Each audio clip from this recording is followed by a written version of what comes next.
இப்ப படம் எடுக்கிறத விட ரிலீஸ் பண்றதுல பெரிய சிரமம் இருக்குது. 1 வருஷம் ஆனா கூட வெயிட் பண்ணி நல்ல டேட்டுக்காக காத்துட்டு இருக்கணும். அப்படி காத்திருந்து எனக்கு தெரிஞ்சு கரெக்டா விட்ட படம் வாழை படம். அவங்க வந்து கிட்டத்தட்ட 8-9 மாசம் காத்திருந்தாங்க. மகாராஜாவும் அதே மாதிரி தான். அது ஒரு செய்தியா கலந்து போயிடும், அது தனியா போயிடுச்சு. அதை நீங்க எப்படி எவ்வளவு இன்ட்ரெஸ்டிங்கா காட்ட முடியும்? சாந்தி பெண் தன்மை இழந்துட்டா, அவரை ரிஜெக்ட் பண்ணிட்டாங்க, மெடல் வாங்கி அனுப்பிட்டாங்க. ஓகே, இது இந்த கதை உருவாகாது. அந்த மாதிரி ஒரு செய்தியோட இன்னொரு செய்தி ஜாயின் பண்ணேன். அப்படியே நான் பார்த்துட்டு இருக்கப்ப பார்த்தோம்னா 2016ல அலிசியான்னு ஒரு பொண்ணு ஒலிம்பிக்ல போய் பிரெக்னண்டா ஓடி இருக்கிறான். எல்லாமே ஸ்டோரி போர்டு தான் பண்ண முடியும். மேக்ஸிமம் ஏன் ஸ்டோரி போர்டு போடுறோம் அப்படின்னா எல்லாத்துக்கும் புரியணும், மொத்த டெக்னீஷியனுக்கும் புரியும். ஆர்டிஸ்ட்லேருந்து, ஆர்ட் டைரக்டர்லேருந்து, டிஓபிலேருந்து, மற்ற அசிஸ்டன்ட் டைரக்டர் கூட இருக்க எல்லாத்துக்கும் தெரிஞ்சிருச்சுன்னு வச்சுக்கோங்களேன். ஒரு சினிமா வந்து எப்பயுமே எல்லாத்துக்கும் தெரிஞ்ச மாதிரி எல்லாத்துக்கும் இன்ஃபார்ம் பண்ணிட்டோன்னா ஈஸியாக நாளைக்கு ஃபாஸ்ட்டாக போய் ஒர்க் பண்ணிடலாம். இல்லை, நியாயமான கேள்வி தான் உங்களுது. இது நாங்கள் டிஸ்கஷனில் நாங்கள் பண்ணோம். அதுக்கு முன்னாடி ஒரு ஸ்டேட்மெண்ட் சொல்லிக்கிறேன். என்னன்னா வந்து இந்த படத்தை வந்து தெலுங்கு டப்பிங் சுரேஷ்னு ஒருத்தர், அவர் நிறைய மகாராஜா படம்லாம் வாங்கியிருக்காரு. அவர் வந்து படம்லாம் பார்த்து நல்லா இருக்காரு. நீங்கள் கேட்ட கேள்வி தான் கேட்டார். எங்கள் ஊர் மாவீரன் நெப்போலியன் சொன்னது, இழந்தது எதுவாக இருந்தாலும் பரவாயில்லை, இன்று முதல் தொடங்குங்க. நீங்கள் பழசு சேர்த்து வைக்கிறது, நீங்கள் பழசு எல்லாத்தையும் டெலீட் பண்ணிடுங்க, இன்னைக்கு ஸ்டார்ட் பண்ணுங்க. பாண்டிச்சேரி தானே போய் என்ன அந்த காஃபி ஷாப் எடுப்பீங்க, பீச் கீச்சு அந்த ரோட்டில் எடுப்பீங்க அப்படின்னு சும்மா சாதாரணமாக சொல்லிட்டாரு. சோப்பா பார்த்து எடுத்துட்டு வாங்க பாப்பிட்டாரு. அப்புறம் நமக்கு ஒரு அவமானம் மாதிரி ஆயிடுச்சு, என்ன ஈஸியாக சொல்லிட்டாரு அப்படின்னு. அப்போ எங்களுக்குள்ள ஒரு வெறி வந்துருச்சு. இது வந்து என்னன்னா, யாரு இன்ன வரைக்கும் எடுக்க முடியாத எடுக்கலாம் அப்படின்னு மொத்த பாண்டிச்சேரி யூடியூப்ல இருக்க மொத்த சாங்ஸும் பார்க்குறோம். இதெல்லாம் இல்லை, இருக்கக்கூடாது.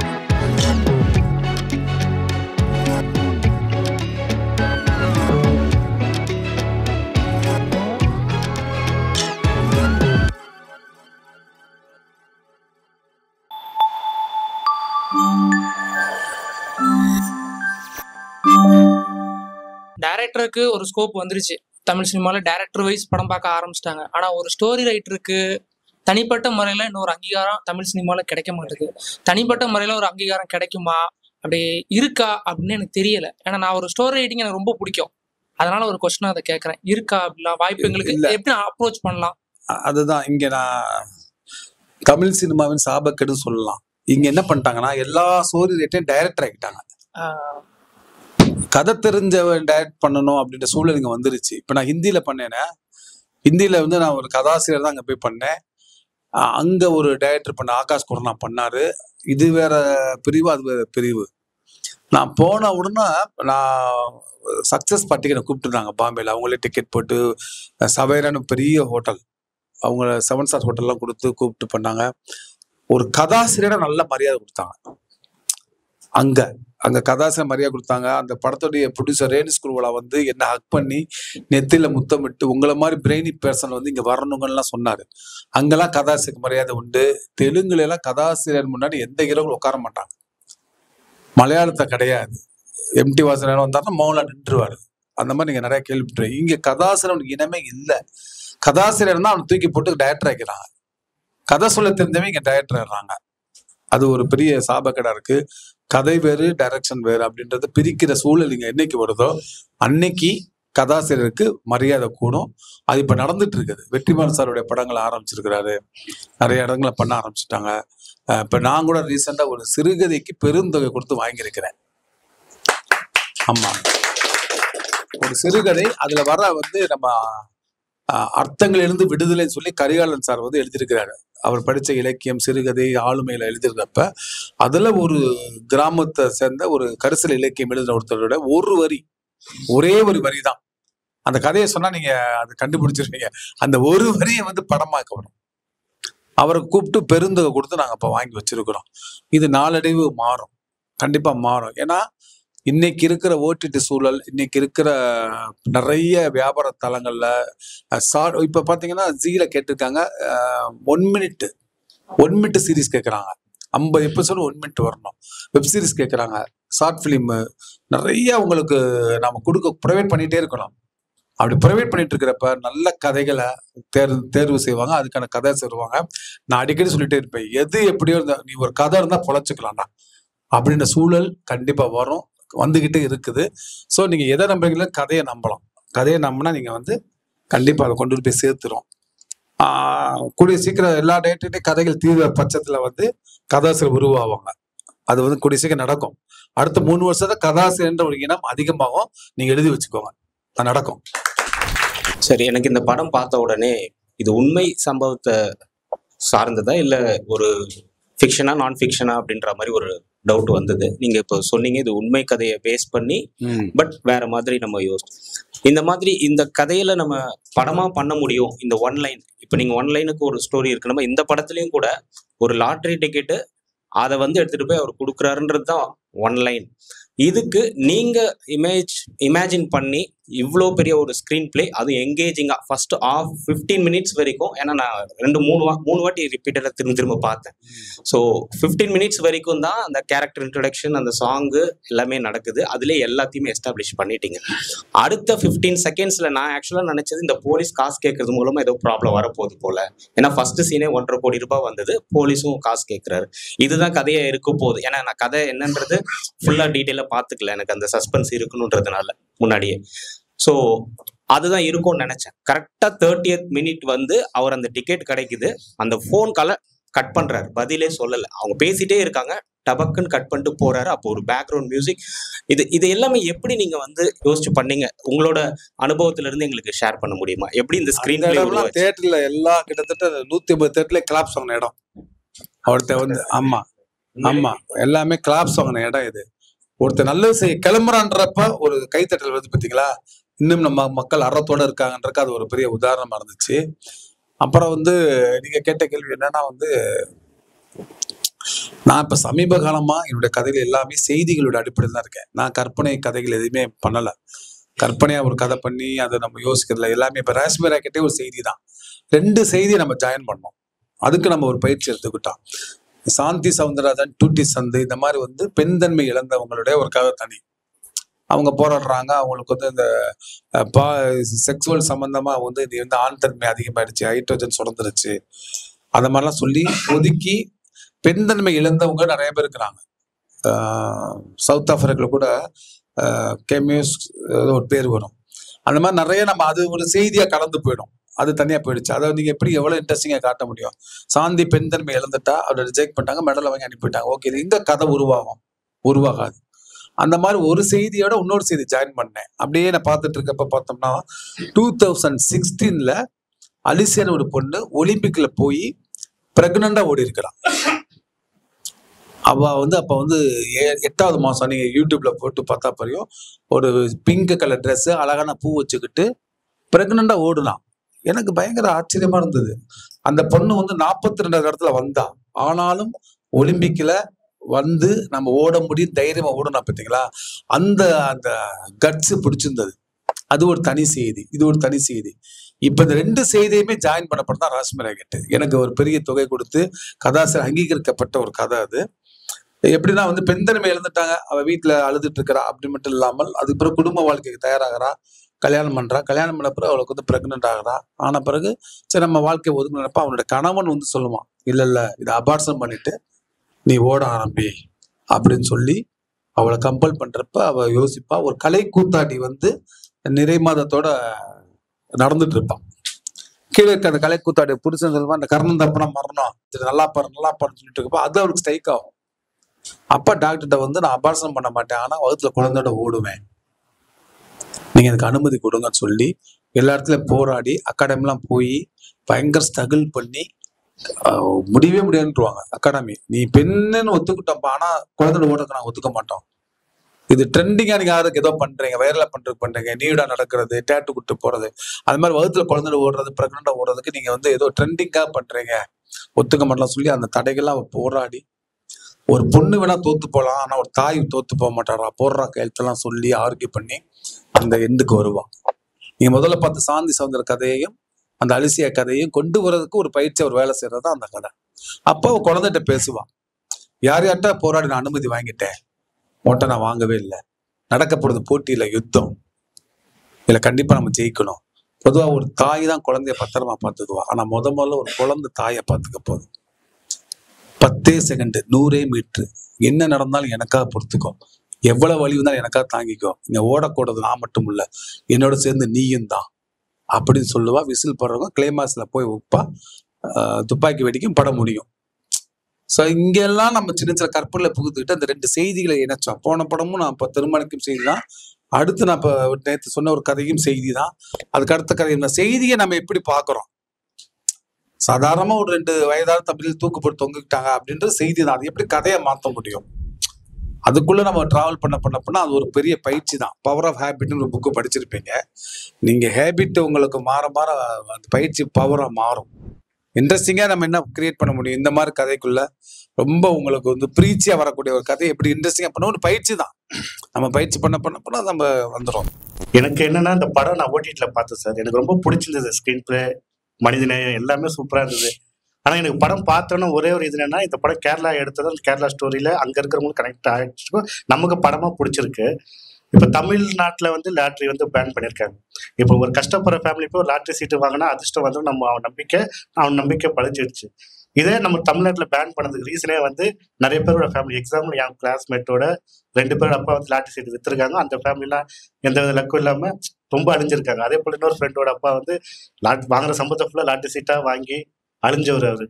என் ஃப்ரெண்டு ரொம்ப புலம்பியிருக்கான். ஓகேங்களா?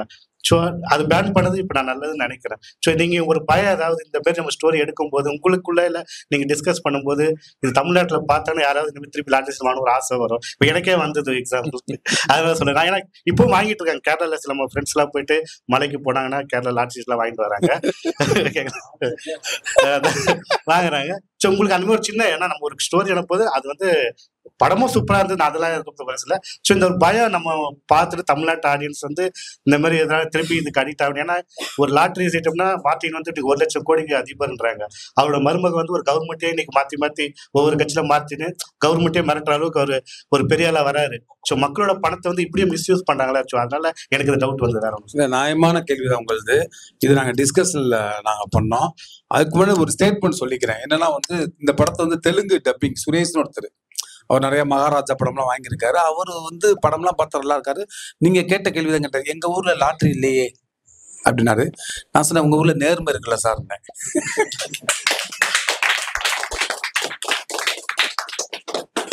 ஓகேன்னு சைன் பண்ணிட்டாரு. அவ்வளவுதான், 2 வார்த்தை தான். நாங்க என்ன பண்ணோம்னா, வாப்பாவே லாட்ரி விற்கிறாரு, தப்பான ஒரு தொழிலை கத்து கொடுத்துட்டாருன்னு பெரிய ஆர்குமெண்ட்லாம் பண்ணி வாப்பாட்டது கத்துக்கிட்டு வந்துட்டான். ஆனா இவன் அந்த தொழிலை ஸ்டாப் பண்ணணும், அதுக்கு என்னன்னு சொல்லி ஒரு பெரிய டிஸ்கஷன் பண்ணி சீன்ஸ்லாம் எடுத்தோம். அந்த நம்ம படத்துல நடிச்சிருப்ப கடலைமணின்னு சொல்லி சதீஷ், அவன் லாட்ரி அடிக்கடி வாங்குவான், அதைப்படி வாங்கிட்டு இருப்பா. ஒரு நாள் அவரு எடுத்துட்டோம், இது ஷார்ட் நாங்க எடுத்துட்டோம், படத்துல எடுத்துட்டோம். சமுத்திரக்கனி ஈவினிங் இடிஞ்சு போய் உட்காந்துருப்பாரு. லேட் ஆகும் நைட்டு 10 மணி ஆகும். வீட்டுக்கு போயிருக்க மாட்டாரு. அப்படியே எல்லா கடையிலும் லைட்ல ஆஃப் பண்ணி அவர் மட்டும் சோலாவா உட்காந்துருப்பாரு. இந்த கூட்டுற பொம்பளை வந்து கேட்டுட்டு இருக்கோம், என்ன தம்பி வீட்டுக்கு கிளம்பலையா, என்னாச்சு அப்படின்னு கேட்குறப்ப, கண்ணு முன்னாடி மணி தூக்குல தொங்கிட்டாங்க. என்னையா அப்படின்னு கேட்டேனா, அவன் 10 கோடி லாட்ரி வாங்கியிருப்பான், அது மாதிரி சீன்ல வச்சிருப்பான். 10 கோடி வாங்கினா ஒரு நம்பர் மிஸ் ஆச்சு, தொங்கிட்டான். மனசு கேட்கல. உனக்கு இப்பதான் தெரியுமா இதெல்லாம்? எத்தனை உசுறு போயிட்டு இருக்கு தெரியுமா? லாட்ரி மட்டும் இல்லையா, சாராயம், பான்புராக்கு, இந்த மாதிரி நிறைய லிஸ்ட் சொல்லிட்டு, இதெல்லாம் எப்ப நிப்பாட்டுவாங்களோ அப்பதான் ஊர் உருப்படும் அப்படின்னு சொல்லிட்டு அது போயிடும். அந்த அம்மா போயிடும். இவரு அப்படி போறப்ப அந்த அம்மா அப்படி கூட்டும். அந்த குப்பையை கூட்டினா அந்த பழைய லாட்ல கூஞ்சிருக்குல்ல, அது ஐஸ் பில் அவர் கிராஸ் ஆகி போகும். அப்போ அவருக்குள்ள மனமாற்றம் வந்து அடுத்த நாள் என்ன பண்ணுவாருன்னா, அந்த சேட்டை வர கடையை சொல்லிட்டு காலி பண்ணு சொல்லிட்டு இருப்பார்ல, இவர் எல்லாத்தையும் பேக் பண்ணி இது பண்ணுவார். என்னப்பா அவசரப்படுற, இன்னும் 1 வாரம் இருக்குல்லப்பா, அப்புறம் மாத்திக்கலாமேண்ணா, நான் கடையை மாத்தல தொழிலை மாத்த போறேன்னா. என்னையா என்ன பேசுற, பைத்தியத்தை முடிச்சிருச்சா, இப்பதான் தெளிஞ்சிருக்கு அப்படின்னு சொல்லி இனிமேல் இந்த வியாபாரம் பண்ண வேணாம் அப்படின்னு அவர் முடிவெடுக்க சமயத்துலதான் போன் வரும். அவருக்கு 1.5 கோடி விழுந்திருக்குன்னு சொல்லி அங்கிருந்து அவர் கிளம்பி போவாரு. அது எடுத்து நம்ம அப்ப இந்த சுரேஷ் சார்ட்ட சொன்னதுதான், இது லாட்ரி கதை இல்லை, நேர்மை கதை. அது நீங்க ரொம்ப டீட்டெயிலா பண்ணோம்னா அதுக்குள்ள மைண்டு போயிடும் சொல்லி அந்த போர்ஷன் நாங்க தூக்கிட்டோம். இது வந்துச்சு, கண்டிப்பா கேள்வி வந்துச்சு, அது டிஸ்கஸ் வந்துச்சு. இந்த படம் தனியா நான் ஒரு தடவை பார்த்தேன், ஃபேமிலியா ஒரு தடவை பார்த்தேன். பார்த்துட்டு என் குழந்தை, எனக்கு 3 வயசு, 3வது படிக்கிற குழந்தை, 7வது படிக்கிற பையன் இருக்காங்க, அவங்க கிட்ட ஃபீட்பேக்கும் கேட்டேன்.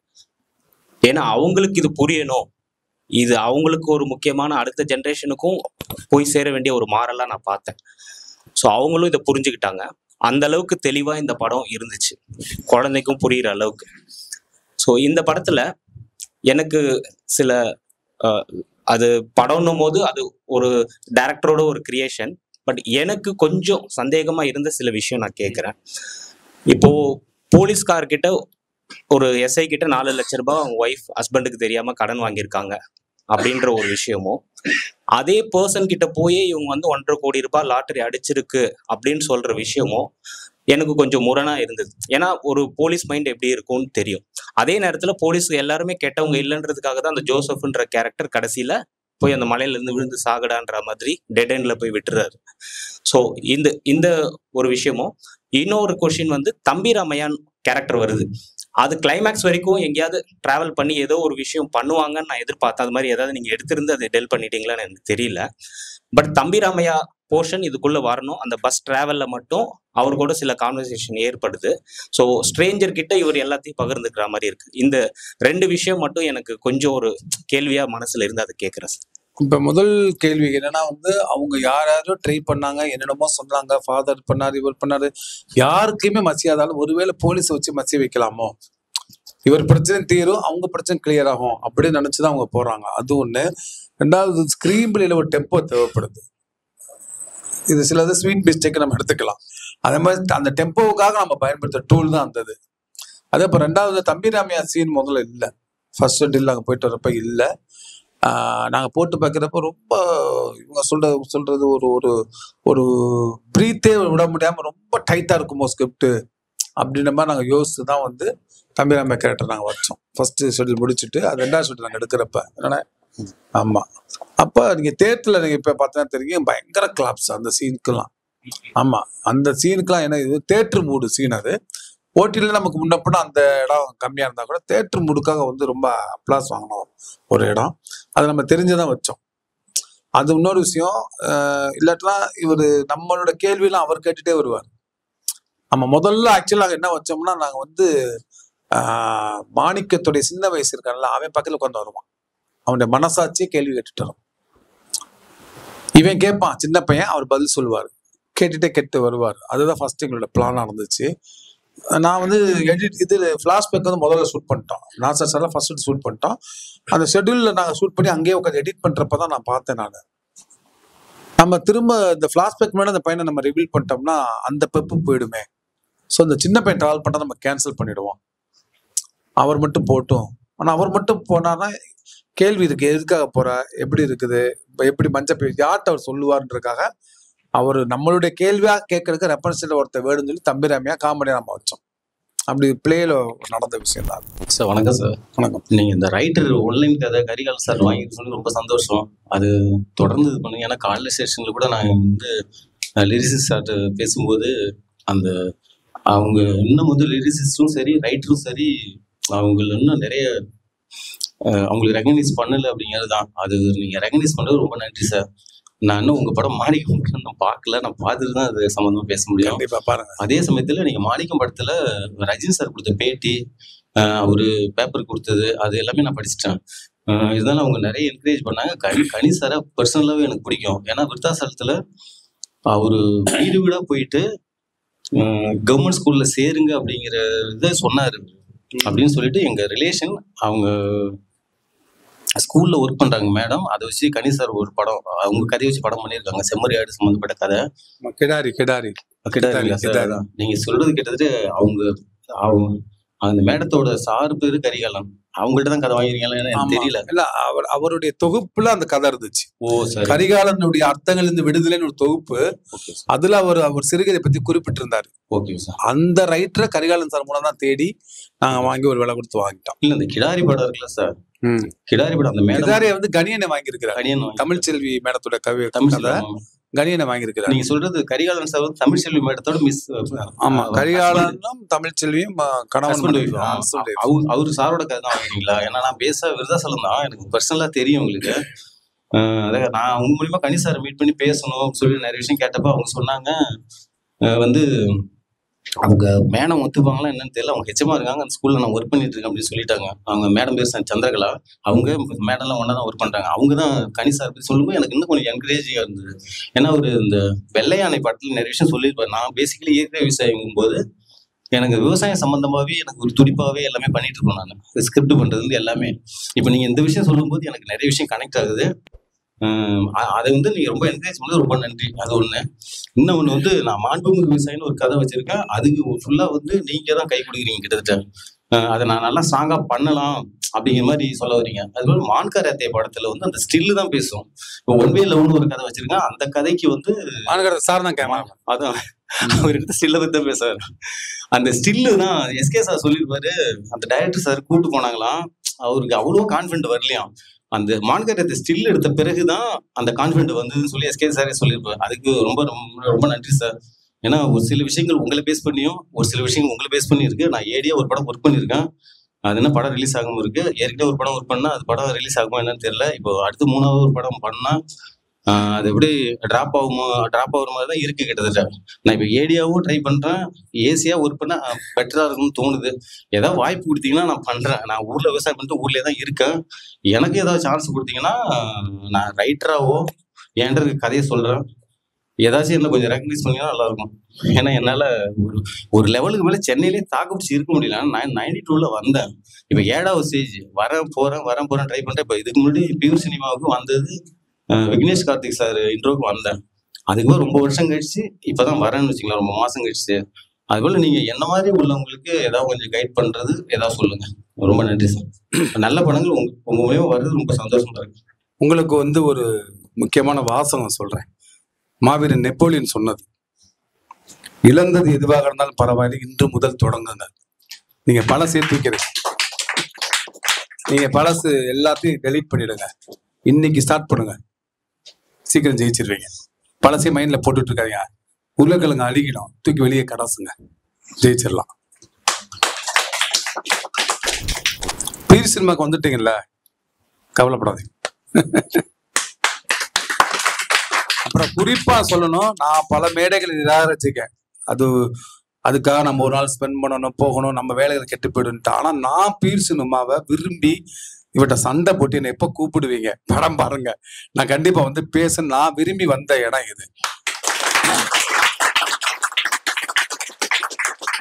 அவட்ட கேளுங்க, டெய்லி டார்ச்சர். சார் படம் பார்த்துட்டீங்களா, சார் வேலை இருக்கு சார், படம் பார்த்துட்டீங்களா. 10 நாள் அவர் விடாம டார்ச்சர் பண்ணி இந்த இடத்துல நீங்க வந்து உட்காந்துருக்கேன்.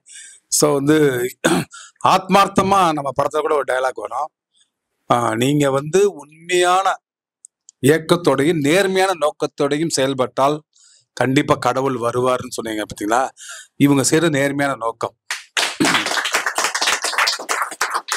அதனாலதான் பியூர் சினிமான்ற பேரை அமைஞ்சிருக்குது. அதனாலதான் நான்லாம் விரும்பி வர்றேன். இல்லாட்டினா இது வந்து கூப்பிட்டு பல இடம் மறுத்த ஒரு இடம் தான். நான் இங்க விரும்பி வந்திருக்கேன்னா அந்த அவங்களுடைய நோக்கமும் உங்களுக்காக செய்யக்கூடிய விஷயங்களும் நல்லா பண்ணிட்டு இருக்கிறாங்க. ஆச்சரியமா இருக்கு எனக்கு. இந்த சண்டேல வந்து இப்படி உட்காந்து பொறுமையா காலையிலேருந்து ஒர்க் ஷாப் போயிட்டு இருக்குன்னு சொன்னாரு. நானும் பார்த்தேன் போஸ்டர்ஸ்லாம். ரொம்ப உற்சாகம் குறையாம கேட்டுட்டு இருக்கீங்க. இதுவே இந்த பீர் சினிமா கிடைச்ச மிகப்பெரிய வெற்றி. இவங்க பர்வீன் சுல்தாமா சொல்லுவாங்க, அவங்க வந்து ப்ரொஃபஸர் தான் இருப்பாங்க. அவங்க சொல்லுவாங்க, நான் ஸ்டூடெண்ட்டை பார்ப்பேன், நம்மளையே கவனிக்க மாதிரி இருக்கும், ஆனா அவன் வேற எங்கேயோ போயிருப்பான், பல மைல் தாண்டி போயிருப்பான், இங்க இருக்க மாட்டான். ஆனா இங்க எல்லாருமே இங்கதான் இருக்கீங்க, சந்தோஷமா இருக்கு. கோஆர்டினேட்டர் சுபாஷ், சதீஷ், எங்க படத்துல கோஆர்டினேட்டர் சதீஷ், பின்னாடி கண்டக்டர் ரோல் நடிச்சார் தினேஷ். ரொம்ப சினிமால நடிப்பு மட்டும் கிடையாது, அசிஸ்டன்ட் டைரக்டர் எல்லா வேலையும் பார்க்கக்கூடிய ஒரு ரொம்ப பரந்த மனப்பணம் செய்வார். ஈகோ இல்லாத தம்பி. அவருக்கு தான் அடிக்கடி சொல்லுவேன், நெல்சன்ட்ட வந்து கவின் வந்து அசிஸ்டண்டா ஒர்க் பண்ணாரு, நீ பெரிய ஹீரோ ஆயிட்டா இருப்பா, நீ ஹீரோ ஆயிடுவேன்னு சொல்லியிருக்கிறேன்.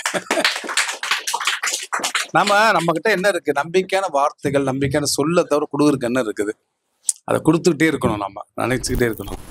சோனா சார், ஸோ இது உங்களோட படம் வந்து ஒரு நல்ல படைப்பு சார். அதாவது வந்து பார்த்தீங்கன்னா இது எல்லார் மக்களும் கொண்டாட மாட்டாங்க, ஒரு சில மக்கள் தான் கொண்டாடுறாங்க, ஒரு சில மக்கள் ஒன்றுமே இல்லாத படத்தை கொண்டாடிட்டு இருக்காங்க. அது வந்து உங்களோட பார்வையில் எப்படி இருக்கு சார்? மக்களோட மக்கள் இந்த மாதிரி இருக்காங்க அப்படின்னு ஒரு ஃபீல் இருக்கா சார்? நம்ம படைப்பு வந்து வேற என்ன மாற்றி இது நல்ல விஷயத்த வேற மாதிரி கொடுக்கணுமா அப்படின்னு யோசிக்கிறீங்களா சார்? இல்லை நான் மக்களை குறையே சொல்ல மாட்டேன். ஏன்னா அந்த வந்தோன்னா பாப்புலர் என்னோட கவிதை சொன்ன மாதிரி தான், நீங்கள் பூக்களை வெட்டி வீசலாம், வசந்தம் வருவது தடுக்க முடியாது. இன்னைக்கு 7 கோடி மினிட்ஸ் ஓடி இன்னைக்கு உலகம் முழுக்க இந்த படத்தை வந்து பார்த்து கொண்டாடி எனக்கு அவ்வளோ ஃபோன் வருது, அவ்வளோ மெசேஜ் வருது, வந்துக்கிட்டே இருக்குது. இப்போ நார்வேல கூட என்னன்னா போய் சேர்ந்துருக்கு, நீங்கள் சேர்க்குற முறை தான் தப்பாக போயிடுச்சு, போய் சேர்ந்துருச்சு. ஒரு 10 பேர்ல நீங்கள் ஒரு 6 பேர்கிட்ட கேட்டால் எனக்கு தெரிஞ்சு நான் பார்க்குறோம்னா 6 பேர் பார்த்துருக்குறாங்க. நீங்கள் சொல்கிற மாதிரி இன்னும் இங்கே ஒரு தேட்டர் பாலிடிக்ஸ் ஒன்று இருக்குது. அந்த பாலிடிக்ஸ் கூட சொல்ல முடியாது, சிஸ்டம். இப்போ தெலுங்குல எல்லாம் எடுத்துக்கிட்டிங்கன்னா ஒரு பெரிய படங்கள் வர்றப்ப சின்ன படங்கள் வரக்கூடாது, சின்ன படங்கள் வர்றப்ப பெரிய படம் வரக்கூடாது. ஃபெஸ்டிவலில் இந்த படங்கள் கேட்டகரி படங்கள் தான் வரணும். அவங்க ஒரு சிஸ்டமேட்டிக் வச்சுருக்கிறாங்க. சரி சார். நம்ம கர்நாடகா ஆகட்டும், ஹைதராபாத் ஆகட்டும், மலையாளம் ஆகட்டும், எல்லா இடத்துலையும் சிஸ்டமேட்டிக் இருக்குது. அந்த சிஸ்டமேட்டிக்காக இங்கே நம்ம செயல்படலை. நான் ப்ரொடியூசர் கவுன்சில் ஒரு மெம்பர் தான். அஸ் ஏ ப்ரொடியூசராகவும் நான் 10 வருஷமாக நான் ஓட்டு போட்டுட்ருக்கிறேன். அங்கேயும் போய் பல மீட்டிங்கில் சொல்லியிருக்கிறோம், பூனைக்கு யார் மணி கட்டுறது, யார் பேசுறது, நீங்கள் சிஸ்டம் பண்ணுங்க. கத்த கத்த கத்த கத்த கத்த கத்த 12 20 படம், என் படம் ரிலீஸ் ஆகப்பெல்லாம் 16 படம் வந்துச்சுங்க. 16 படம் தான். ஆடியன்ஸ் எங்கே சூஸ் பண்ணுவான், எங்கே போய் பார்ப்பான், அவனுக்குள்ள பயங்கர குழப்பம் வரும். இதுக்குள்ள நம்ம படம் நல்ல படம் தான், இதை நீங்கள் போய் பாருங்கன்னு சொல்றதுக்குள்ள கடந்து போயிட்டே இருக்கிறோம். அது நம்மளுடைய மனப்பான்மையும் கூட. ஷார்ட்ஸில் வாழ்ந்துட்டு இருக்கோம், நம்ம தள்ளிக்கிட்டே இருக்கிறோம், நின்று நிதானமாக பார்க்கக்கூடிய காலம் இல்லை. ஸோ அதுக்கு தகுந்தமாக நம்ம படங்களை அடுத்து நம்ம எடுக்கணும். அப்படி இல்லைன்னா நீங்கள் வந்து கரெக்டாக நீங்கள் வெயிட் பண்ணணும். வெயிட் பண்ணி இந்த படங்களை பெரிய நிறுவனத்தில் கொடுத்துட்டு அவங்களுடைய அப்ரோச்சில், அவங்களுடைய வழித்தோன்றலில் அவங்க என்ன செய்கிறாங்களோ அதை நம்ம பண்ணணும். நம்ம இப்போ படம் எடுக்கிறத விட ரிலீஸ் பண்ணுறதுல பெரிய சிரமம் இருக்குது. 1 வருஷம் ஆனால் கூட வெயிட் பண்ணி நல்ல டேட்டுக்காக காத்துட்டு இருக்கணும். அப்படி காத்திருந்து எனக்கு தெரிஞ்சு கரெக்டத்தில் விட்ட படம் வாழைப்படம். அவங்க வந்து கிட்டத்தட்ட 8-9 மாதம் காத்திருந்தாங்க. மகாராஜாவும் அதே மாதிரி தான் வெயிட் பண்ணி காத்திருந்தாங்க. இங்கே என்ன பிரச்சனைனா ப்ரொடியூசர்ஸ் படம் ரெடியாகிற வரைக்கும் ஓகே ரெடியாக இருப்பாங்க. காப்பி ரெடியான பிறகு அவங்களுக்குள்ள ஒரு பதட்டம் வரும் பாருங்க. இது எப்படியாவது காசாகிடணும், எப்படியாவது வந்து அவங்களுக்கு தெரியாது. நல்ல டயத்தில் நல்ல சீசனில் விட்டாதான் காசா வரும்ன்றது தெரியாது. படம் ரிலீஸ் ஆனாலே வந்து ஹிட்டுன்னு நினைக்கிறாங்க, பஸ்ஸில் ஏறினாலே ஊருக்கு போயின்னு நினைக்கிறாங்க. அப்படி கிடையாது. அதில் நிறைய பிரச்சனை இருக்குது. அதெல்லாம் வந்து அவங்க சரி பண்ணணும். இதில் ப்ரொடியூசரோட பங்கு உண்டு. வெயிட் பண்ணணும். 2 ஷோ தான் எனக்கு கிடைக்குது, 3 ஷோ தான் கிடைக்குது அப்படின்னா வேணான்னு அவங்க சொல்லணும். பரவாயில்ல சார், நான் வெயிட் பண்ணேன் சார், 4 ஷோ கிடைக்கிற மாதிரி தேட்டர்ஸ் வந்தால் நான் வெயிட் பண்ணிட்டேன் சார் சொல்லணும். அவங்களுக்கு இருக்க அந்த கடைசி அறிகுறியில் ப்ரொடியூசரோட பங்கு தான் உண்டு.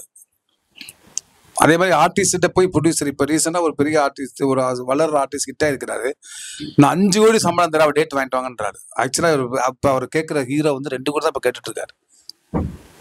அவருக்கே தெரியாது வெளியே இவங்களுக்கு 5 கோடி ஏற்றுறாங்க. ஸோ 5 கோடி கொடுத்தோம்னா என்ன பட்ஜெட் ஆகும், அது எப்படி நம்ம பிஸ்னஸ் பண்ண முடியும்னு உட்காந்து யோசிக்கணும். உடனே ஒரு ஆர்வத்திலையும் ஒரு எமோஷனல் நம்ம முடிவு எடுத்துட்டு பண்ணோம்னா அந்த மாதிரி தான் நம்ம அவஸ்தைப்பட வேண்டியிருக்கும். மான்கரத்தில் அந்த பாக்ஸிங் சீன்ஸ் வருங்களா, அதோட ஷார்ட்ஸ் எப்படி பிரிச்சு நீங்கள் வந்து ஸ்டோரி போர்டு எதனா ரெடி பண்ணீங்களா, இல்லை நீங்கள் ஷார்ட் மட்டுமே பிரித்து அது பண்ணீங்களா? அது ஒரு கொஸ்டின். அப்புறம் அந்த சாங்ஸ் ஒன்று நல்லா இருக்கும். எனக்கு என் பொண்ணுங்க 2மே அந்த சின்ன குழந்தையா இருக்கும்போது அப்போ வந்து 2 வயசுனவ தான் இருக்கும். அந்த பாட்டு பட அந்த டார்லிங் டம்பக் சாங்ஸ், அதோட அந்த கலரிங்லாம் சூப்பராக இருக்கும். அது நீங்கள் ஷூட் பண்ணதெல்லாம் கொஞ்சம் பற்றி சொல்லுங்கள் சார். ஆக்சுவலி பாக்ஸிங் சீக்வன்ஸ் எல்லாமே ஸ்டோரி போர்டு தான் பண்ண முடியும். மேக்ஸிமம் ஏன் ஸ்டோரி போர்டு போடுறோம் அப்படின்னா எல்லாத்துக்கும் புரியணும், மொத்த டெக்னீஷியனுக்கும் புரியும். ஆர்டிஸ்ட்லேருந்து, ஆர்ட் டைரக்டர்லேருந்து, டிஓபிலேருந்து, மற்ற அசிஸ்டன்ட் டைரக்டர் கூட இருக்க எல்லாத்துக்கும் தெரிஞ்சிருச்சுன்னு வச்சுக்கோங்க. ஒரு சினிமா வந்து எப்பயுமே எல்லாத்துக்கும் தெரிஞ்ச மாதிரி எல்லாத்துக்கும் இன்ஃபார்ம் பண்ணிட்டேன்னா ஈஸியாக நாளைக்கு ஃபாஸ்ட்டாக போய் ஒர்க் பண்ணிடலாம். இல்லைன்னா நான் டைலாக் சொல்லும்போது, லைட்டிங் சொல்லும்போது எல்லாமே கொஞ்சம் டைம் நிறைய எடுக்கும். அதனால அது பக்கா ஸ்டோரி போட்டு தான் அதை எடுத்தோம். டார்லிங் டம்பக் வந்து ஆக்சுவலி வந்து சண்டிகரில் எடுத்தோம். சண்டிகரில் எடுக்கும்போது என்னன்னா, நாங்கள் ஒரு 4 days முன்னாடி நானும் டேரக்டர் முன்னாடி போயிட்டோம். இங்கே ஒரு டிசைன் கொடுத்துருந்தோம். டிசைன்ஸ் ஒரு டிசைனர் ஒர்க் பண்ணிட்டு பார்த்தா ஒரு 2 நாளைக்கு முன்னாடி கிளம்புறதுக்கு முன்னாடி அந்த டிசைனர்லாம் எடுத்து காமிச்சுன்னா அது வந்து பப்புன் மாதிரி இருந்துச்சு ட்ரெஸ் எல்லாம். ஹீரோ ஹீரோயினுக்குலாம் அது இன்னும் இருக்கு. அந்த காஸ்டியூமர் வந்து சொதப்பிட்டார். ஸோ நான் 3 பேர் அங்கே லோக்கல்லே ஒரு டிசைனர் பிடிச்சி அங்கேயே வேஸ்ட் எடுத்து அந்த இடத்துல டிசைன் பண்ணது தான் அந்த காஸ்டியூம். அது வந்து ரொம்ப ஹைலைட் ஆயிடுச்சு. ஏன்னா எதுவாக இருந்தாலும் ஒரு லாஸ்ட் மினிட் ஒரு கரெக்டான ஒரு டிசைட் பண்ணுறேன்னா அது பெட்டராக வந்து அமைஞ்சது தான் அது. அது என்னன்னா எங்களுக்கு ஒரு லக் என்னன்னா கரெக்டாக டிசம்பரில் போய் எடுத்தோம். அந்த டெல்லி சைடில் பார்த்தீங்கன்னா மிஸ்டியாக நிறையா இருக்கும். அந்த பக்கம் அதான் அது அது அந்த லொக்கேஷன் எப்படி எங்களுக்கு கிடைச்சிச்சுன்னா, நாங்கள் மைனா தமிழ் எடுத்தோம். ஹிந்தியில் எடுக்கிறதுக்காக ஒரு சண்டிகர் போயிட்டு அங்கே மேகாலயா போனோம். மேகாலயான்னு நினைக்கிறேன், குழுமணாலி சாரி. அந்த பக்கம் போகிறப்போ இங்கே டெல்லியிலேருந்து ஃப்ளைட் மிஸ் பண்ணனால சண்டிகரில் போயிட்டு பை ரோடு போனோம். அப்போ பார்த்தா மொத்த ஊருமே மிஸ்டாக இருந்துச்சு. ஸோ கிட்டத்தட்ட 10-20 கிலோமீட்டர் மிஸ்டாக இருந்துச்சு. இப்படி ஒரு ஊரா அப்படின்னு அப்போ ஒரு மைண்ட் இருந்தது. இதை எப்பயாவது இதுக்காக யூஸ் பண்ணிக்கலான்னு பார்த்தா இந்த மாதிரி 2 சாங் பண்ணோம். சிட்டியில் ஒரு சாங்கு, உண்மையிலே ஒரு சாங் இருக்கும். அதுவே வந்து வில்லேஜில் வந்து ஒரு டார்லிங் டம்பக் பண்ணோம். அதுவே ஃபாரின் போகக்கூடாது, ஆனால் ஃபாரின் மாதிரி இருக்கணும் அப்படின்னு நாங்கள் ஒரு முடிவு பண்ணோம். அப்போதான் அதாவது ஒரு டெக்னீஷியனை எல்லாரும் கலந்து பேசிக்கிட்டோம்னு வச்சுக்கோங்க, நம்ம ஒரு சினிமா எப்படிலாம் கொண்டு வந்துடலாம் அப்படின்னு ஒரு இது.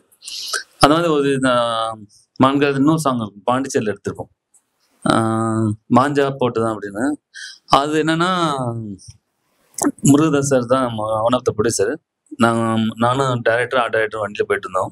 அது 2 நாளைக்கு முன்னாடி கிளம்பிடுவோம், லொக்கேஷன் போய் பார்த்துட்டு பண்ணணும். அப்போ முருகதாஸ் சார் என்ன சொன்னார், என்ன சாங் எடுக்க போறேன் அப்பா அப்படின்னு டைரக்டர் கேட்டார். ஆமாம் சார் பாண்டிச்சேரி போகிறோம் அப்படின்னு சொன்னோம். அப்போ என்ன சொன்னார், பாண்டிச்சேரி தானே போய் என்ன அந்த காஃபி ஷாப் எடுப்பீங்க, பீச் கீச் அந்த ரோட்டில் எடுப்பீங்க அப்படின்னு சும்மா சாதாரணமாக சொல்லிட்டாரு. சோப்பா பார்த்து எடுத்துட்டு வாங்கப்பா அப்படின்ட்டாரு. அப்புறம் நமக்கு ஒரு அவமானம் மாதிரி ஆயிடுச்சு, என்ன ஈஸியாக சொல்லிட்டாரு அப்படின்னு. அப்போ எங்களுக்குள்ள ஒரு வெறி வந்துருச்சு. இது வந்து என்னன்னா யாரு இன்ன வரைக்கும் எடுக்க முடியாத எடுக்கலாம் அப்படின்னு மொத்த பாண்டிச்சேரி யூடியூப்ல இருக்க மொத்த சாங்ஸும் பார்க்குறோம். இதெல்லாம் இருக்கக்கூடாது, ஆனால் இது வேற மாதிரி நம்ம காமிக்கணும். எல்லாரும் வச்ச ஃப்ரேம் வைக்கக்கூடாது, நம்ம வேற மாதிரி வைக்கணும் அப்படின்னு பார்த்ததுன்னா அதுக்குள்ள ஏதாவது ப்ராப்பர்ட்டி யூஸ் பண்றது, மற்ற லைட்ஸ் எல்லாம் என்ன டிஃப்ரெண்ட் பண்றது. அப்பதான் வந்து ஒரு வார்ம் லைட் பண்ண எப்படி இருக்கும், அது ஒரு நாங்களும் சொல்லி பார்த்துக்கலாம், செஞ்சு பார்க்குறோம். ஒரு ஃப்ரேம்ல வச்சு செஞ்சிடும். ஸோ ஒரு நாள் 2 நாளைக்கு முன்னாடி போனதுனால ஒரு உடஞ்ச கார், இந்த கார் இங்கே வச்சு ஒரு பேக் லைட். ஆனால் அங்கே போயிட்டு ஒரு 2 நாளுக்கு முன்னாடி போனதுனால கொஞ்சம் நல்லா ஈஸியாக இருந்துச்சு ஃப்ரேம் வைக்கிறதுக்கு. ஸோ அந்த மாதிரி தான் ஒரு ப்ரீ ப்ரொடக்ஷன் பண்ணதுனால தான் அது டிஃப்ரெண்டாக. ஒருத்தர் எங்களை வந்து சாதாரணமாக நினச்சிடக்கூடாதுல்ல, நினச்சிட்டாருல நம்ம என்ன பெருசாக சாதிக்கணும் அப்படின்னு ரெடி பண்ணது தான் அந்த மாதிரி கிடைச்சது. எல்லாரும் நினைக்கிற மாதிரி இல்லாம நம்ம ஒரு டிஃப்ரெண்டா யோசிச்சு பார்ப்போமே, அது என்ன காசா பணமா, இங்க வைக்கிற ஃப்ரேமிங் இப்படி வச்சா எப்படி இருக்கும் அப்படின்னு ஒரு யோசனை தான், வேற இல்லை.